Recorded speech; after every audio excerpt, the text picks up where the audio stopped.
Nice scar, Mitchell. Didn't realize Fort Harper had beauty pageants for broken soldiers. The words cut through the Alaskan morning like shattered glass. Sergeant Sarah Mitchell didn't flinch. She'd heard worse. The thin scar running from her temple to her cheek wasn't her deepest wound from Echo Ridge.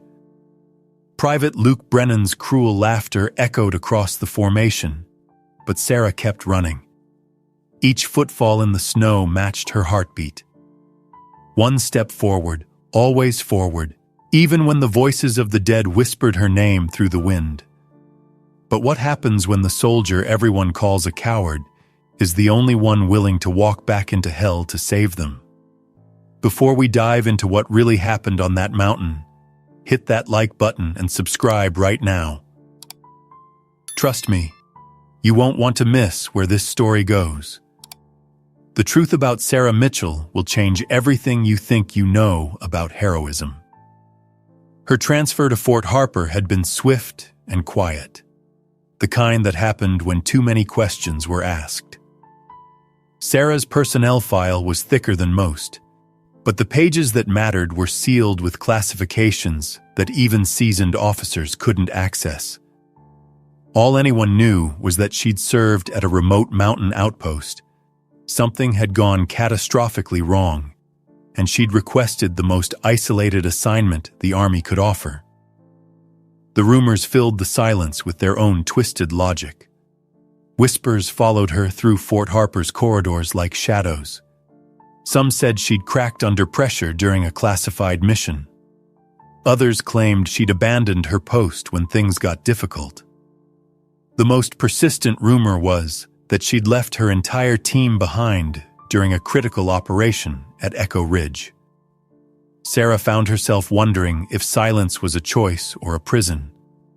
Every day she chose not to defend herself felt like another brick in the wall she was building around the truth. But revealing what really happened on that mountain would destroy more than just her reputation. Some secrets were meant to protect the living, even at the cost of the truth. It was during her second week that she encountered the one person who knew the real story. Lieutenant Anna Greer waited outside the mess hall, her familiar face mixing concern with relief. They'd served together before Echo Ridge, back when the world seemed simpler and the lines between right and wrong weren't drawn in blood and sacrifice. "Sarah," Anna said quietly, falling into step beside her. "I heard you'd requested transfer here. I wasn't sure you'd actually go through with it." "Needed a change of scenery," Sarah replied, her voice carefully neutral. It was easier to speak in half-truths than acknowledge the weight of what had brought her here. Anna studied her friend's profile. "They don't know what happened at Echo Ridge, but I do. You can't keep carrying this alone. People here are starting to believe the rumors." Sarah stopped walking and faced her old friend. In Anna's eyes, she could see the reflection of that terrible day. The impossible choice, the weight of command, the price of survival. "Silence is the only choice I have left," she said softly. "I'm not here to prove anything. I'm here to make sure what happened up there never happens again." But Anna wasn't ready to let it go. "Sarah, you can't protect everyone by destroying yourself." Sarah's hand unconsciously moved to her scar, a gesture Anna recognized from their time before Echo Ridge. Some wounds never fully healed. The snow began falling more heavily as they stood there, each flake catching the light before disappearing into the white blanket covering Fort Harper. Sarah watched the accumulation and felt the familiar tightness in her chest that came with memories of another mountain, another storm, another time when weather had become more dangerous than any human enemy. Anna touched Sarah's arm gently. "The truth has a way of coming out. It always does." Sarah managed a small smile, the first genuine expression since arriving at Fort Harper. "Maybe, but until then, I have work to do." She looked at the snow-covered landscape. These soldiers deserve better than what my team got. If I can give them that, then maybe... She didn't finish the sentence. Some thoughts were too dangerous to speak aloud, even to a trusted friend. Anna nodded, understanding the unspoken weight Sarah carried. They parted in the falling snow, each carrying their piece of the Echo Ridge story, each bound by duty to keep the worst parts buried. The training at Fort Harper was designed to push soldiers beyond their limits. In the harsh Alaskan wilderness, there was no room for weakness, no tolerance for hesitation. Sarah threw herself into the exercises with an intensity that surprised even seasoned instructors. During survival training in the snow-covered forests, she moved with precision and determination that spoke of hard-earned experience. While other soldiers struggled with the cold and disorienting white landscape, Sarah navigated it with almost supernatural awareness. She could read weather patterns in the clouds, find shelter in terrain that looked barren to others, and move through deep snow with efficiency that came from having once depended on those skills for survival. Luke Brennan, still nursing his resentment and suspicion, made it his personal mission to expose what he saw as Sarah's weakness. During a challenging exercise involving rope work and cliff navigation, he deliberately compromised her safety line, expecting her to panic or call for help. Instead, Sarah calmly assessed the situation, secured herself with backup equipment she'd brought without being asked, and completed the exercise flawlessly. But what happened next changed everything. As Brennan descended the cliff face, his overconfidence led to a critical error. His anchor point failed, leaving him dangling over a 60-foot drop, with only a backup line slowly fraying under his weight. Other soldiers watched in horror as the situation deteriorated rapidly. Without hesitation, Sarah rappelled down to Brennan's position. Her movements were swift and sure, every action calculated to maximize safety and minimize time. She secured a new anchor point, transferred Brennan's weight to her harness, and guided him to safety. Throughout the entire rescue, she never spoke a word of recrimination or anger. When they reached the ground, Brennan was shaking, not from cold, but from realizing how close he'd come to death. "Why?" he asked, his voice barely above a whisper. "Why didn't you let me fall? After everything I've said about you." Sarah looked at him with eyes that held depths of experience he was only beginning to understand. "Because I know what's really scary out there," she said quietly. Anger doesn't help anyone survive. Later that night, as the rest of the unit settled into their bunks, Sarah sat alone in the common area, staring at the star-filled sky. The pain from her old injuries, wounds that had never quite healed properly from Echo Ridge, flared in the cold, but she'd learned to bear discomfort in silence. Physical pain was manageable. It was the other kind of pain, the kind that came with memory and loss, that proved more challenging to endure. She closed her eyes and tried to push away the images that always came in quiet moments. The sound of her radio crackling with desperate voices, the weight of a wounded soldier across her shoulders, the impossible choice between following orders and following conscience, the faces of those who didn't make it home. The nightmare always started the same way. She was back on Echo Ridge, wind howling through the peaks like voices of the dead. Her team was scattered across the mountainside, pinned down by enemy fire and cut off from extraction. The radio crackled with orders to withdraw, to leave the wounded behind, to save what could be saved. But Sarah had looked into the eyes of her fallen comrades and made a different choice. She woke with a start, heart pounding and shirt damp with sweat despite the cold. The barracks were quiet around her, filled with steady breathing of soldiers who could still sleep peacefully. Sarah envied them that innocence, even as she accepted the burden of protecting it. The next morning brought the kind of training that would test whether those peaceful dreams were earned or simply borrowed time. The morning of the major training exercise dawned gray and ominous, with weather that made even experienced Alaskan natives nervous. Wind had picked up during the night, and snow was falling in thick, heavy flakes that reduced visibility to mere yards. It was exactly the conditions the Army used to test soldiers' limits, the kind of weather that separated the prepared from the unprepared, the strong from the weak. Sarah checked her equipment with methodical precision of someone who had learned that attention to detail could mean the difference between life and death. Every piece of gear was inspected, every backup system verified. She'd made the mistake once of trusting that everything would work as designed. She wouldn't make it again. The exercise was designed to simulate a rescue operation in hostile territory. Teams would be scattered across the mountain, required to navigate treacherous terrain while avoiding simulated enemy positions. It was challenging under the best conditions. In the brewing storm, it would be a true test of survival skills and mental fortitude.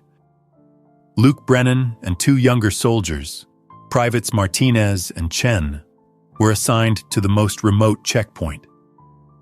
As weather deteriorated rapidly, their routine navigation exercise became a fight for survival. The storm that had been predicted as a minor weather event intensified into a full blizzard, with winds that made communication impossible and snow that erased landmarks faster than they could be identified. Sarah was monitoring radio traffic when the distress signal came through, weak and broken by static. "Base, this is Team 3, we're lost. Brennan is hypothermia, need immediate..." The transmission cut out, leaving only empty hiss of dead air. Without waiting for orders, Sarah grabbed her emergency pack and headed for the door. The base commander tried to stop her, citing dangerous conditions and the risk of losing more personnel. But Sarah was already moving. "Sir, I know this mountain," she said over her shoulder. "I know what happens when you leave people behind." The storm outside was a living thing, a creature of wind and ice that sought to strip away everything human and civilized. Sarah moved through it with grim determination, following instincts honed by experience and sharpened by necessity. Every step forward was a battle against the elements, every breath a victory against the cold that wanted to freeze her lungs. As she climbed higher into the mountains, the present began to blur with the past. She was back on Echo Ridge, carrying a wounded soldier through snow just like this, following a route that existed more in memory than reality. The weight on her shoulders felt familiar, the burn in her muscles a welcome reminder that she was still alive, still fighting, still refusing to quit. She found them huddled in a shallow depression, barely visible through swirling snow. Brennan was unconscious, his lips blue with cold. Martinez was trying to keep Chen awake, but all three were showing signs of severe hypothermia. Sarah immediately began triage, her training taking over as she assessed their conditions and began stabilization. "Mitchell?" Martinez's voice was weak, confused. "What are you doing here?" "Getting you home," Sarah replied, already working to construct an emergency shelter. Her hands moved with practiced efficiency, every action serving a purpose, every decision made with the weight of experience behind it. She'd done this before, under worse conditions, with fewer resources and higher stakes. As she worked, memories came flooding back with vivid clarity. Echo Ridge. Her team scattered across the mountainside, the order to withdraw, the choice to stay. She could see their faces as clearly as if they were standing beside her. Thompson with his easy smile, Rodriguez with her fierce determination, Jackson with his quiet strength. All of them gone now, all of them left behind on a mountain that had become their tomb. But not this time. This time would be different. The rescue took 4 hours of brutal effort. Sarah fashioned a makeshift sled from emergency equipment and began the agonizing process of moving 3 incapacitated soldiers down the mountain. Each step was a battle against exhaustion, against the storm, against the voice in her head that whispered about the futility of the effort. But she'd learned to ignore that voice long ago. She'd learned that sometimes the only choice was to keep moving forward, no matter the cost. When the rescue team finally found them, Sarah was barely conscious herself, her body pushed beyond its limits by the effort of saving 3 lives. But all 4 soldiers were alive, and that was what mattered. As she was loaded onto a stretcher, she could hear the amazed voices of the rescue team, talking about the impossible distance she'd covered in the storm, the skill required to keep everyone alive in those conditions. But Sarah wasn't listening to their praise. She was thinking about another mountain, another storm, another group of soldiers who hadn't made it home. The weight of their memory pressed down on her chest, like a physical thing, making it hard to breathe, hard to accept the gratitude she could see in the eyes of the soldiers she'd saved. It was Colonel Henry Cross, the base commander, who finally broke the silence that had surrounded Sarah's past. As the entire unit gathered in the main hall, he stood before them with Sarah's personnel file in his hands. Not the sanitized version that had followed her to Fort Harper, but the real record. The one that told the true story of Echo Ridge. "I want you all to understand something about Sergeant Mitchell," he began, his voice carrying the authority of command and the weight of truth. "The rumors you've heard, the speculation about her past, all of it is wrong. Sarah Mitchell is the sole survivor of Operation Echo Ridge, not because she ran away when things got difficult, but because she refused to leave her teammates behind." The hall was completely silent as Colonel Cross continued. "She carried 2 wounded soldiers through a blizzard worse than what we experienced today. She stayed behind when ordered to withdraw, choosing to attempt a rescue that military doctrine said was impossible. She saved lives at the cost of her own career, her own reputation, her own peace of mind. She came back here not to hide from her past, but to make sure you understand what it really means to leave no one behind." Luke Brennan stood slowly, his face pale with the realization of how wrong he'd been. The soldier who had mocked Sarah's scars, who had questioned her courage, who had assumed the worst about her character, now understood that he was looking at someone who had sacrificed everything for the principle he claimed to value above all others. He opened his mouth to speak, but no words came. What could you say to someone who had saved your life after you'd spent weeks trying to destroy their reputation? Sarah sat in the medical bay afterward, staring out at the snow-covered landscape through a small window. For the first time since Echo Ridge, she allowed herself to cry. Not for herself, but for Thompson and Rodriguez and Jackson, for the soldiers who had trusted her to bring them home, and who had paid the ultimate price for that trust. The tears came slowly at first, then in a flood that seemed to wash away months of carefully maintained composure. The truth was finally out, but it brought no relief, no sense of vindication. If anything, it made the weight of memory heavier, more real. Now everyone knew what she had done, what she had tried to do, what she had failed to do. The heroic narrative that Colonel Cross had presented was true as far as it went, but it was incomplete. It didn't include the faces of the dead, The weight of command decisions made in impossible circumstances. The knowledge that sometimes your best efforts still aren't enough. The change in the unit's attitude toward Sarah was immediate and profound. Where once there had been suspicion and mockery, now there was respectful silence that felt almost as isolating as the hostility had been. Soldiers who had previously ignored her now stepped aside when she passed, their eyes filled with a mixture of admiration and something that looked uncomfortably like pity. Luke Brennan was the first to approach her directly.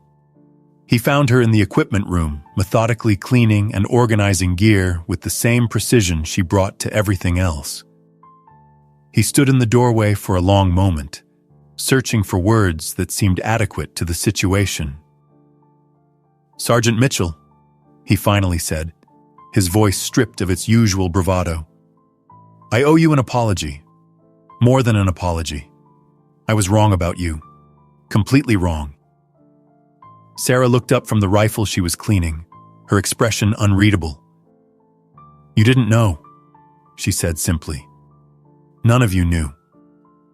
"But I should have," Brennan insisted. "I should have seen the way you moved, the way you handled yourself in training.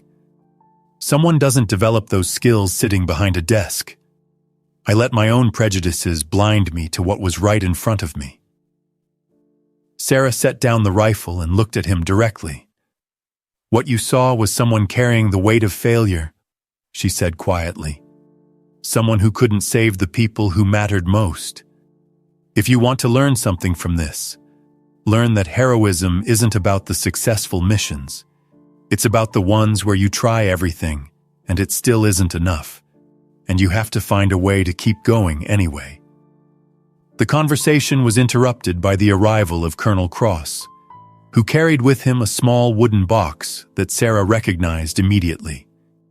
Inside were the medals and commendations that had been recommended for her actions at Echo Ridge, honors that had been held up by the classified nature of the operation and the complexity of the political situation that had surrounded it. "These belong to you," the colonel said, setting the box on the table between them. "The Pentagon has finally declassified enough of the operation to allow for proper recognition." Sarah stared at the box for a long moment, then slowly shook her head.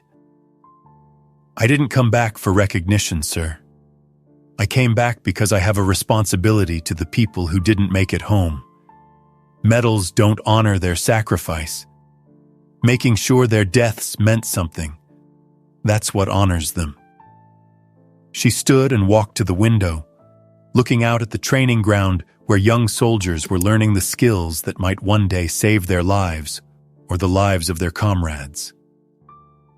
"These soldiers deserve better than what my team got. They deserve leaders who won't put them in impossible situations, who won't ask them to choose between following orders and following conscience. If I can help give them that, then maybe Echo Ridge will have meant something after all." Colonel Cross nodded slowly, understanding the deeper truth behind her words. The medals went back into the box, which was quietly returned to its place in the administrative files. Some honors were too heavy to be worn on a uniform, too complex to be reduced to ribbon and medal. In the weeks that followed, Sarah began working more closely with the younger soldiers, sharing her knowledge and experience in ways that went far beyond standard training protocols. She taught them to read weather patterns and terrain features, to make equipment decisions based on worst-case scenarios rather than optimistic assumptions. But more importantly, she taught them to think about the human cost of every decision, to understand that leadership meant accepting responsibility for outcomes that couldn't always be controlled. The transformation in the unit was gradual but unmistakable. Soldiers who had previously focused on individual achievement began working more cohesively as a team. The casual cruelty that had characterized some of their interactions gave way to a more mature understanding of what it meant to depend on each other for survival. Luke Brennan, in particular, seemed to have internalized the lessons of his rescue, becoming a more thoughtful and supportive member of the unit. But perhaps the most significant change was in Sarah herself. The burden of secrecy that had weighed on her for so long had been lifted, replaced by a different kind of responsibility. The obligation to ensure that the lessons of Echo Ridge were passed on to the next generation of soldiers. It wasn't redemption, exactly, but it was purpose. And for someone who had been adrift in guilt and regret, purpose was enough. One evening, as the Alaskan winter began to give way to the brief promise of spring, Sarah found herself standing before a simple memorial that the unit had constructed together. It was nothing elaborate, just a stone marker with the names of the soldiers who had died at Echo Ridge, placed in a quiet corner of the base where the mountains were visible in the distance. Thompson, Rodriguez, Jackson. The names were carved deep into the stone, permanent reminders of the price that some soldiers pay for their service. Sarah traced each name with her finger, feeling the weight of memory and responsibility that would never fully leave her. "They were good soldiers," she said quietly, speaking to the memorial as if the dead could hear her. They deserved better than what happened to them. They deserved to come home. The wind carried her words away across the snow-covered landscape, but the promise behind them remained. She would carry their memory forward, not as a burden of guilt, but as a reminder of what was at stake every time soldiers put their lives in each other's hands. She would teach others to be better than she had been, to make better choices than the ones she had been forced to make. As she stood there in the gathering darkness, Sarah felt something she hadn't experienced since Echo Ridge, a sense of peace. Not the peace of forgetting, but the peace of remembering with purpose. The dead were gone, and nothing could bring them back. But their sacrifice could still mean something if she made sure it did. The real heroes, she understood now, weren't the ones who stood in the spotlight or wore their medals with pride. They were the ones who came back from the worst experiences and chose to keep serving, to keep teaching, to keep fighting for the principles that had cost them everything. They were the ones who carried the memory of the fallen, not as a weight to be borne, but as a light to guide others through the darkness. Sarah Mitchell had found her way back from Echo Ridge at last. Not to the person she had been before, but to someone better, someone worthy of the trust that had been placed in her by soldiers living and dead. And in the end, that was the only kind of heroism that really mattered. If you've ever known a soldier who sacrificed silently, who carried burdens that others couldn't see, please share their name in the comments below. Let's remember them together, so that no one is ever truly forgotten. Their stories matter, their service matters, and their memory deserves to live on in the hearts of those who understand the true cost of freedom.